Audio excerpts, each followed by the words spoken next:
तपासात दिरंगाई होत असल्याचे कारण देत मुंबई उच्च न्यायालयाच्या न्यायमूर्ती अनिल किल्लोर यांनी बुधवार 29 जानेवारी रोजी कॉम्रेड पानसरे हत्याकांडातील 6 आरोपींना जामीन दिला आहे। सचिन अंदुरे, गणेश मिस्किन, अमित डेगवेकर, भरत कुरणे, अमित बद्दी, वासुदेव सूर्यवंशी अशी 6 आरोपींची नावे आहेत, तर डॉक्टर वीरेंद्र तावडे यांचा अर्ज प्रलंबित ठेवला है। माननीय उच्च न्यायालय ने गणेश मिस्किन और अमित बद्दी को बेल दी है गोविंद पानसारे मर्डर केस में।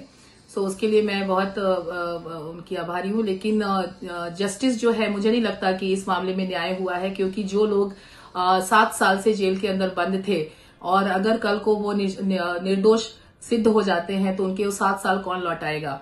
तो अगर भले ही वो दोषी है या निर्दोष है ये तो बाद में सिद्ध होगा, लेकिन जो इतने साल उनका जो स्पीडी ट्रायल का जो राइट है, ये निर्णय 2 साल में भी आ सकता था। ये पूरा ट्रायल 1 साल में खत्म हो सकता था, 2 साल में खत्म हो सकता था। लेकिन इसके पूरे पक्ष को देखने पे जरूर लगता है कि स्टेट ने उसमें पूरी जिम्मेवारी निभाई है कि किस तरह से इस मैटर को डिले किया जाए, और एक नैरेटिव का खेल चल रहा है। और अगर बहुत सारे मर्डर्स होते हैं इस देश में, लेकिन इस मर्डर केस को बहुत स्पेशली डील किया गया है, क्योंकि मैंने आज तक कोई ऐसा मर्डर केस देखा नहीं जिसमें स्टेट ने कभी बोला हो कि मुझे बुलेट्स को फॉरेंसिक के लिए स्कॉटलैंड भेजना है, और बात उस बेसिस पे 5 साल तक इस मैटर को लटका के रखा और फाइनली विड्रॉ कर लिया कि हमें नहीं भेजना है। इस पूरे मामले में 250 से ज्यादा विटनेस हैं, इतने दिन से लोग अंदर हैं, लेकिन फिर भी उन विटनेसेस को आज तक उनको विटनेस एग्जामिनेशन भी नहीं हुआ। उसमें से कुछ ही का हुआ है, 33 या 34 लोगों का ही विटनेस एग्जामिनेशन हुआ है।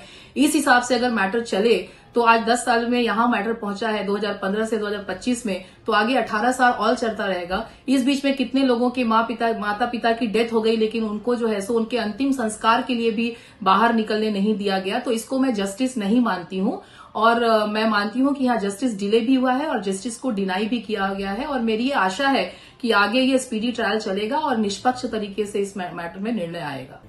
आरोपींना 2018 ते 2019 या दरम्यान पोलिसांनी अटक केली। या कालावधीत हा तपास आधी कोल्हापुरातील राजापुरी पोलिसांनी केला, नंतर तपास गुन्हे अन्वेषण विभागाच्या SITने केला। ऑगस्ट 2022 मध्ये उच्च न्यायालयाच्या आदेशानुसार तपास SIT कडे वर्ग करण्यात आला। जो झाला तो न्याय झाला, त्याबद्दल निर्विवाद आहे, पण फार उशिरा झाला। 7 वर्ष लोकांना आत राहायला लागतं, त्याच्याबद्दल एकही क्लू तपास यंत्रणेकडे नसताना त्यांना अटक केली जाते, काहीतरी एक्स्ट्रानियस रिझनसाठी, काहीतरी ज्या रिझनचा काही रिलेव्हन्स नाही आहे, ना कोर्ट ना कॉजची आहे, केसची आहे, ना केसमधल्या बाकीच्या पुराव्याशी आहे, पण तरी देखील त्यांना अटक करून त्यांना 7 वर्ष आत राहायला लागतं। हा आपल्याकडे मी जे सांगतोय मी पहिल्यांदा सांगतो याच्यातला भाग नाही, अनेक सुप्रीम कोर्ट जजेसनी हेच सांगितलेलं आहे की आपली क्रिमिनल जस्टिस सिस्टीम कोलॅप्स झालेली आहे, हे त्याचं एक प्रतीक आहे। पण एक निश्चित, ज्या वेळेला ते योग्य कोर्टापुढं योग्य वेळेला येतं, मे बी थोडं लेट झालेलं असेल, उशिरा झालेला असेल, पण तरी देखील तुम्हाला न्याय मिळू शकतो, हे सगळ्यात महत्त्वाचं कारण आहे की त्याच्यावर तुम्ही विश्वास ठेवू शकता।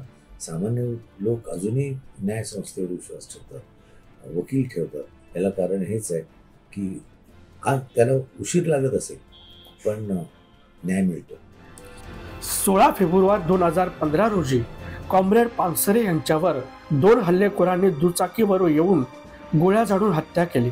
माझ्याकडे अमित देगवेकर आणि वासुदेव सूर्यवंशी ह्या 2 व्यक्तीचे आरोपीचे पानसरे केसमध्ये बेलसाठी ॲप्लिकेशन्स आले होते, आणि त्याच्यात मी बघितलं त्यांना 6 वर्षापेक्षा जास्त कस्टडी होती, आणि पण कोर्टाने आमचं म्हणणं ऐकलं आणि लॉंग इन्कार्सरेशनच्या ग्राउंडवर त्यांना बेल दिली।